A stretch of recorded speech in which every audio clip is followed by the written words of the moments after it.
ეს კადრები პატრიარქის დაკრძალვის დღეს არის გადაღებული. საქართველოს ბოლო პირდაპირი წესით არჩეული პრეზიდენტი რიგით მოქალაქეებთან ერთად დგას, რომ ილია მეორე უკანასკნელ გზაზე გააცილოს.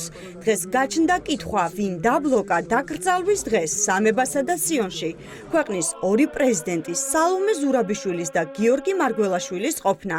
რატომ არ იყვნენ ყოფილი პრემიერები და ვინ გასცემდა ტაძარში შესვლის საშვებს? მთავრობამ ვინ დაპატიჟა და იქ თქვათ ვინ ჩაწერეს სიაში და ვინ არის ეს შეკითხვა მე ნამდვილად არ მეკუთვნის არც საქართველოს ეკლესიას საერთოდ, იმიტომ რომ ეს ამას ჩვენ არ წყვეტდით მოსული სიების მიხედვით იყო ეს კონკრეტულად დაკრძალვაზე რა. უდიდესი მასშტაბის ეროვნული მწუხარებაც კი ვერ გახდა მიზეზი, რომ ქართულ ოცნებას პოლიტიკური წყენები გვერდზე გადაედო.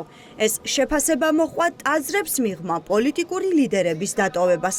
არის დღეს ჩვენი ყველასი ერთობლივი დიდი წუხილი, რომელსაც ერთად ვიზიარებთ და ეს არის ყველაზე მნიშვნელოვანი. ალბათ არ აქვს მნიშვნელობა თუ არა რაღაცა სხვა მიზეზებიდან პროტოკოლი თუ სხვა, არ აქვს მნიშვნელობა ვინ სად იდგა დღეს და ვინ სად შემოვიდა და ვინ ვერ შემოვიდა. პირველების ინფორმაციით ტაძრის საშვი არაერთმა პოლიტიკურმა ლიდერმა ითხოვა, თუმცა მათ უარი უთხრეს. არმაზ ახვლედიანი, რომელმაც პატრიარქის გვერდით ბევრი წელი გაატარა, ამბობს, რომ ეს არ იქნებოდა პატრიარქის ნება. რადგანაც ყველა კრიზისის დროს პატრიარქი ერთმანეთთან სვამდა დაპირისპირებულ მხარეებს და ცდილობდა ეკლესია ერთიანობის და არა დაყოფის ადგილი ყოფილიყო. ხო თავი გავანებოთ პარტიებს, თუმცა ისინიც უნდა ყოფილიყვნენ იქ ოპოზიციური პარტიის, თქვათ ხელმძღვანელები ან წარმომადგენლები, მაგრამ მინიმუმ 2 პრეზიდენტი იქ რომ ყოფილიყო, ეს უბრალოდ დაამშვენებდა აი იმ ცერემონიალს. და პატრიარქი ამას ისურვებდა. პატრიარქი არ განარჩევდა არავის, მაგრამ აქ ძალიან შეეშალათ. უკვე მე რამდენად. ფაქტობრივად საოჯახო გლოვათ აქცია. საოჯახო ფაქტობრივად გეგონება დიდი ჭირისუფალი თვითონ იყო და მიიღო ფაქტობრივად მან ესე იგი ამ შემთხვევაში ჭირისუფლის ბანტი ამოისხა თუ შეიძლება ასე ითქვას. მას რო კონდეს სურვილი რომ მართლაც გაამთლიანოს სახელმწიფო, ქვეყანა, ხალხი, ერი, მაშინ რა თქმა უნდა ამას გააკეთოს რუსული დავალება სხვა არის. ბიგი დაშლილი საქართველო უნდათ. და მას უნდა რომ სწორედ ის გააკეთოს, რასაც რუსეთი ამ შემთხვევაში შეეუბნებოდა თავისთავად თვისი ამბიცია. იგი ხო ფაქტობრივად თავის დინასტიას ქმნის. სამებასა და სიონში ადგილი არა მხოლოდ ქართული ოცნების მართველი ელიტისთვის, არამედ მათი ოჯახის წევრებისთვისაც მოიძებნა, რის გამოც დღეს საზოგადოების ნაწილი ქართულ ოცნებას აკრიტიკებს. ყურადღების მიღმა არ დარჩენილა არც სატელევიზიო ტრანსლაციასადაც ყოველ მეორე კადრში ბიძინა ივანიშვილი და მისი ოჯახი ჩანდა.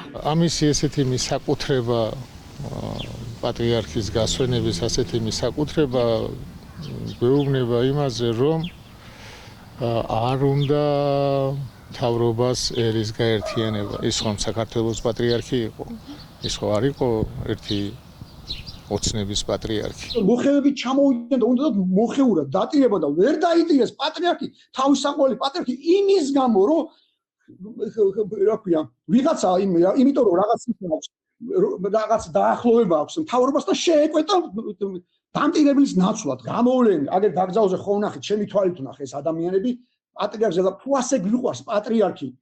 გამოუშვი და შედალოცვიო.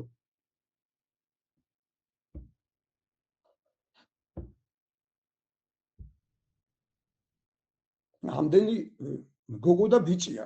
რატომ ვერ მოიძებნა ადგილი რამდენიმე ოპოზიციონერი პოლიტიკოსისთვის სამების საკათედრო ტაძარში? ვინ გასცა საშვები და რატომ არ იყო შესაძლებელი ერთ დღეს მაინც მთელ სერს გაერთიანებული და ერთად მდგომი პოლიტიკური ლიდერები ენახა?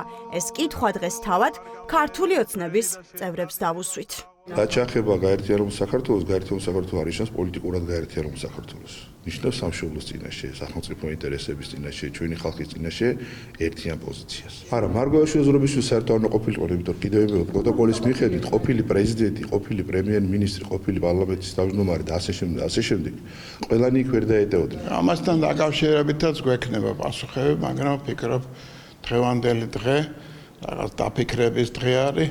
მათ შორის იმ ხალხის მხრიდან დაფიქრებაც საწმოველით, რომელიც შეკითხვებს სვავს.